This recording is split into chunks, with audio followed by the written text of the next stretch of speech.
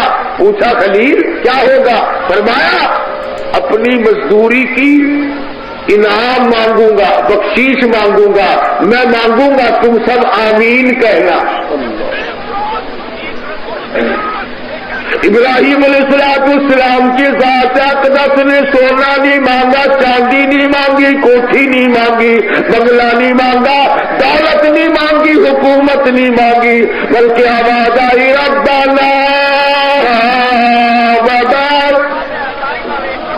اے میرے پروردگار اور مالک کائنات، میرا انعام یہ ہے، میری مزدوری یہ ہے، میری دیہڑی یہ ہے، اے پروردگار وبعث فیہم رسولا منہم یتلو علیہم آیاتک، ایک ایسا رسول بھیج، ایک ایسا پیغمبر بھیج، ایک ایسا نبی بھیج جو قرآن تیرا ہو، زبان اس کی ہو، تلاوت کر رہا ہو، سکھا رہا ہو، اور اس کی حکمت کی باتیں صحابہ کرام کو بتا رہا ہو، اور ڈوبے ہوئے لوگوں کو پاک کرنے والا ہو، صاف کرنے والا ہو۔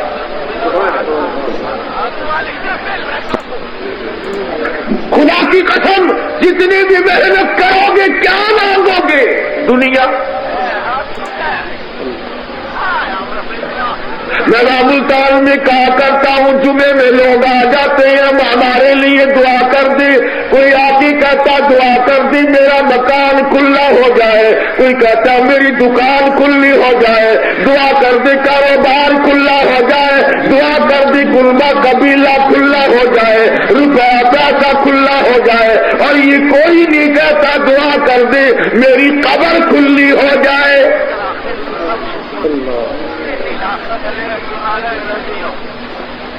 کون کہے؟ ہمیں ضرورت ہی نہیں اس بات کی۔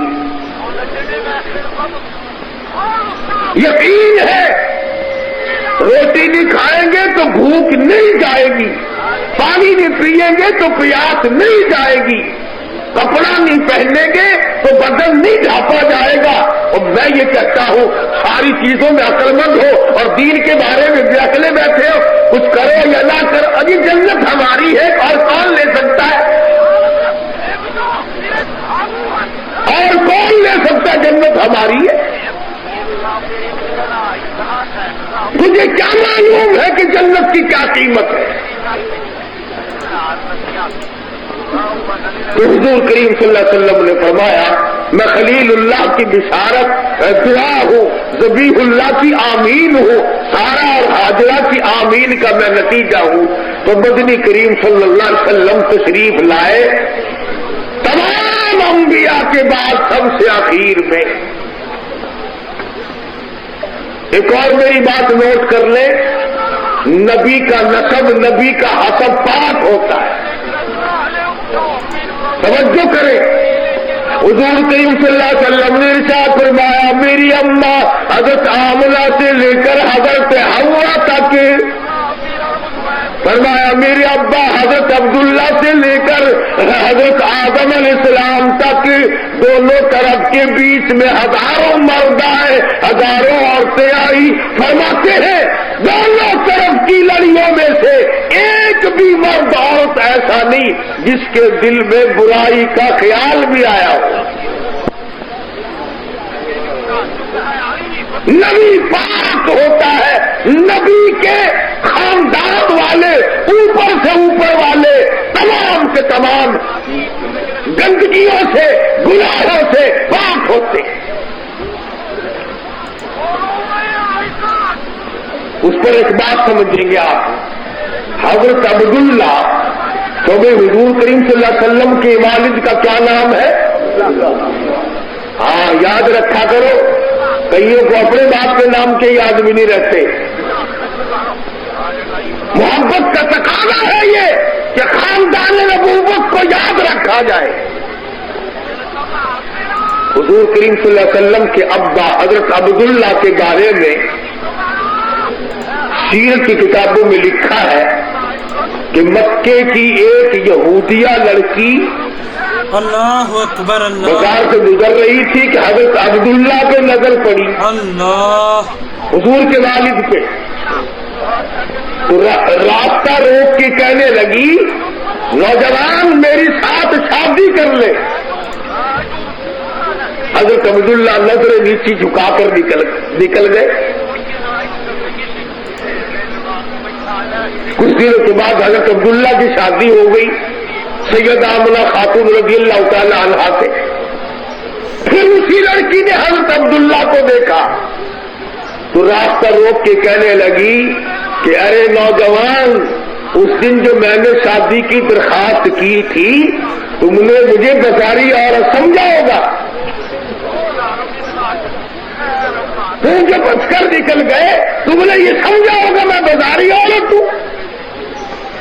حالانکہ یہ بات نہیں کہتی ہے میں یہودی کی لڑکی ہوں، تورات کی حافظہ ہوں، میری تورات میں آخر الزماں پیغمبر کے ابا کی باپ کی جو نشانیاں لکھی ہوئی ہیں وہ علامات اور ان کی نشانیوں کی 23 نشانی گواہی دے رہی تھی۔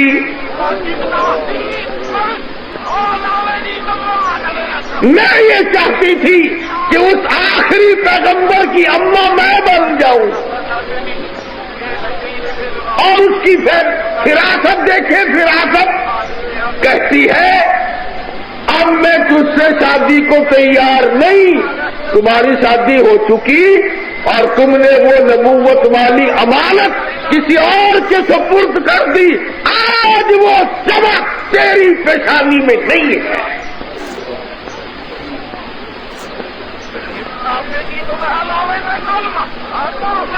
معلوم یہ ہوا کہ تورات میں حضور کریم صلی اللہ علیہ وسلم کے والدین کے نقشے موجود تھے، حلیے موجود تھے، اثار موجود تھے، اور جس نبی کے ماں باپ کے نقشے بھی آسمانی کتابوں میں ہو، انجیل میں ہو، زبور میں ہو، تورات میں ہو، اس نبی کی شریعت کو تمہیں آج تک سمجھ نہیں آئی۔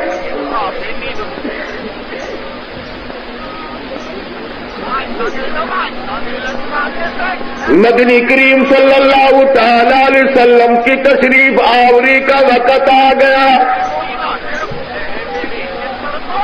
حضرت عبداللہ حضور کو ماں کے پیٹ میں چھوڑ کر رخصت ہو گئے۔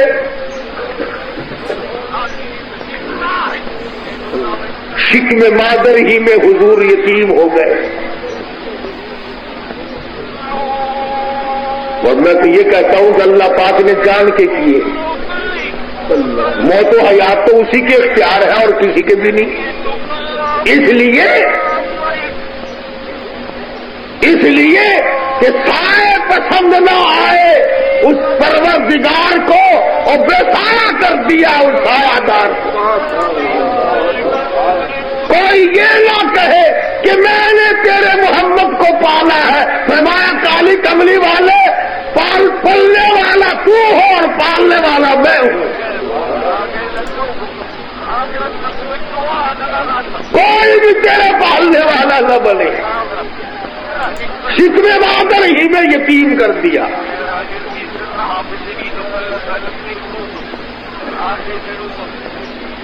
سیدہ آمنہ خاتون رضی اللہ تعالی عنہا گھر میں رہتی ہیں، والد انتقال فرما گئے، حضرت کی دادی زندہ تھی اور حضرت کا دادا بھی زندہ تھا، کیونکہ حضرت کے دادا کا کیا نام ہے؟ عبد المطلب۔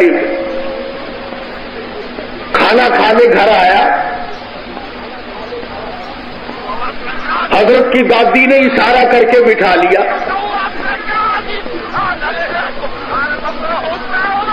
کہنے لگی میری ایک بات سن کے جانا۔ وہ بیٹھ گئے، دونوں میاں بیوی بیٹھ گئے۔